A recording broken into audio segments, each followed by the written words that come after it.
Bonjour à tous, j'espère que vous allez bien. Alors aujourd'hui, on se retrouve pour l'épisode 2 de la vidange de la Peugeot 208 1.6 HDI 92 chevaux. Donc on va voir aujourd'hui comment faire soi-même et proprement la vidange de son véhicule. Allez, c'est parti. Donc dans un premier temps, l'important c'est de faire tourner sa voiture 10 à 15 minutes. Alors je vous vois venir, vous allez me dire, mais pourquoi ? Donc l'intérêt c'est de chauffer un petit peu son huile, puisque plus elle sera chaude, plus elle sera visqueuse, donc plus elle coulera facilement dans le carter moteur. Donc il ne faut pas qu'elle soit trop chaude, puisque quand on va l'enlever, on risque de se brûler en enlevant le bouchon de vidange, mais il ne faut pas qu'elle soit trop froide, puisqu'on risquerait de ne pas enlever la majorité de l'huile dans le moteur. Donc on se retrouve sans plus tarder, après avoir fait tourner la voiture pendant 10-15 minutes.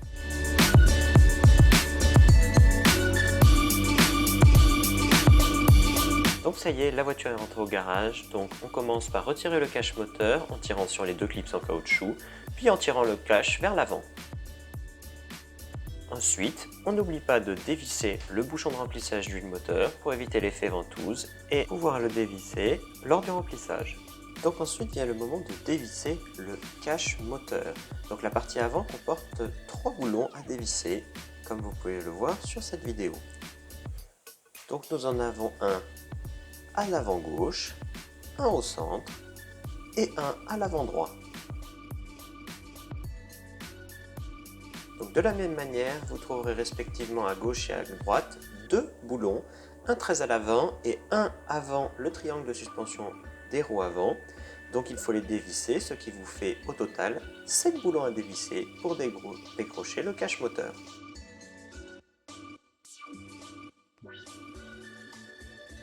Et pour finir, on déclipse le cache moteur en l'enlevant de cette barre stabilisatrice.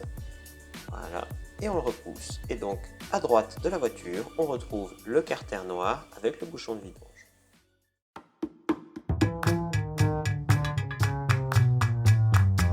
Pour cette étape, il vous faudra un chiffon, un bac de récupération d'huile usagée, ainsi qu'une clé à pipe de 21.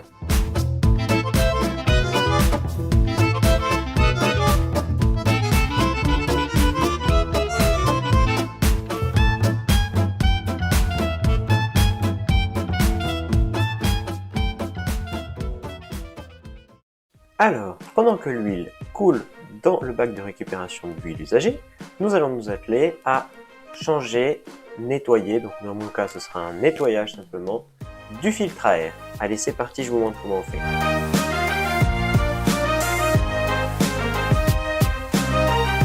Donc la boîte à air se trouve dans la grande boîte noire à l'arrière du moteur, et vous avez 3 vis torse à dévisser.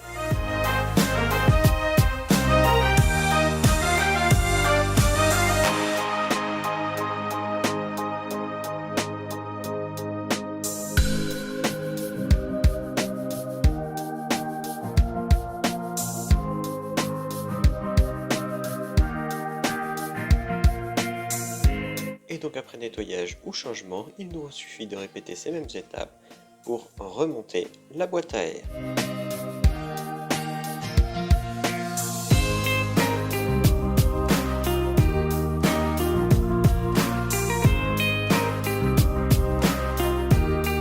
Pour enlever le filtre à huile, il nous faut déjà enlever le résonateur d'admission d'air, juste ici.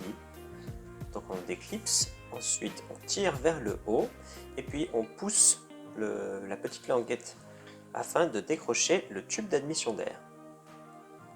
Ensuite, on tourne le tube d'admission d'air d'un quart de tour dans le sens inverse des aiguilles d'une montre, puis on tire vers l'avant. Le filtre à huile est ensuite à dévisser à l'aide d'une clé à cliquer munie d'une douille de 27.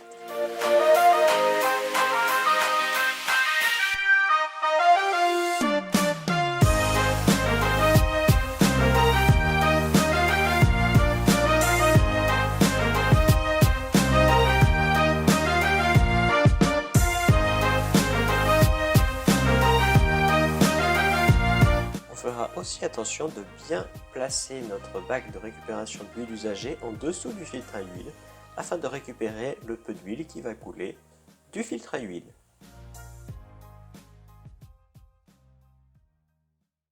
Donc maintenant nous allons placer le nouveau filtre à huile, donc on n'hésite pas à dégraisser le capuchon à l'aide de nettoyant frein. Puis nous prenons le nouveau filtre à huile, donc je vous invite à aller voir l'épisode 1 sur la présentation des produits de vidange pour avoir plus de détails. On place bien la pipe en caoutchouc sur le haut, on clipse le filtre à huile dans son logement et on place le joint chlorique tout autour en veillant à ce qu'il ne soit pas roulé. Et enfin pour finir, on graisse l'extérieur du joint torique avec l'ancienne huile et puis on revisse le filtre à huile dans son logement.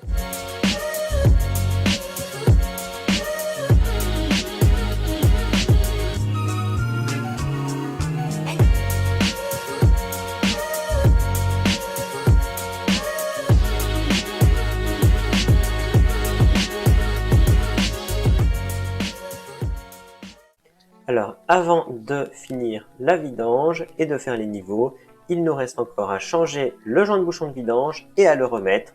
Alors c'est parti, on y va.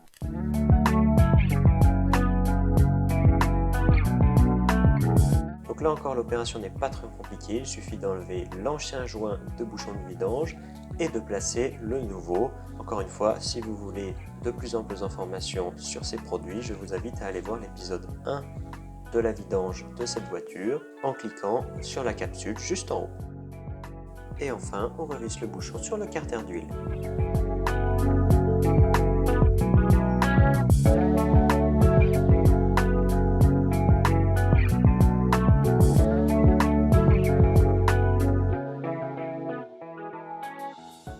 Il nous reste donc à ce stade la dernière étape, c'est-à-dire faire les niveaux avec le remplissage de l'huile, remonter les caches moteurs et nous avons terminé. Allez, c'est parti!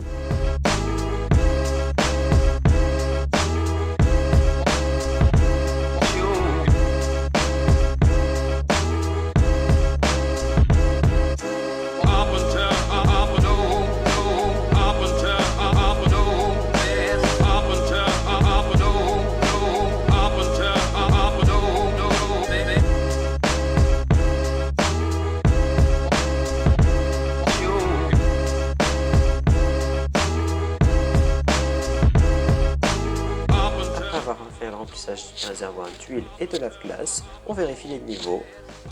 Donc avec le capuchon bleu, le lave-glace, ensuite le liquide de refroidissement et enfin le système de freinage. Et sans oublier l'huile bien sûr.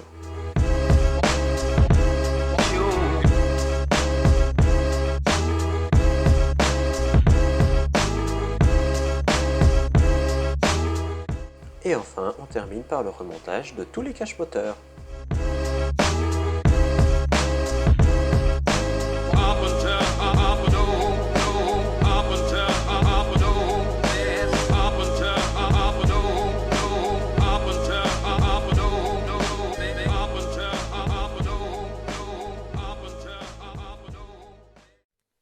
Enfin, la dernière opération consiste à réinitialiser l'ordinateur de bord afin que la vidange soit prise en compte. Alors pour cela, vous allez tenir appuyé le bouton 7 et mettre le contact par la suite. Vous allez avoir alors un compte à rebours de 10 secondes qui va s'afficher sur l'écran du compte tour et au bout de ces 10 secondes, l'ordinateur de bord sera réinitialisé. Je vous montre ça juste au-dessus. C'est ainsi que s'achève cette vidéo, j'espère qu'elle vous aura plu et qu'elle aura pu vous aider. Si vous avez aimé, n'hésitez pas à liker, commenter, partager. Et moi je vous dis à bientôt pour une nouvelle vidéo. Au revoir!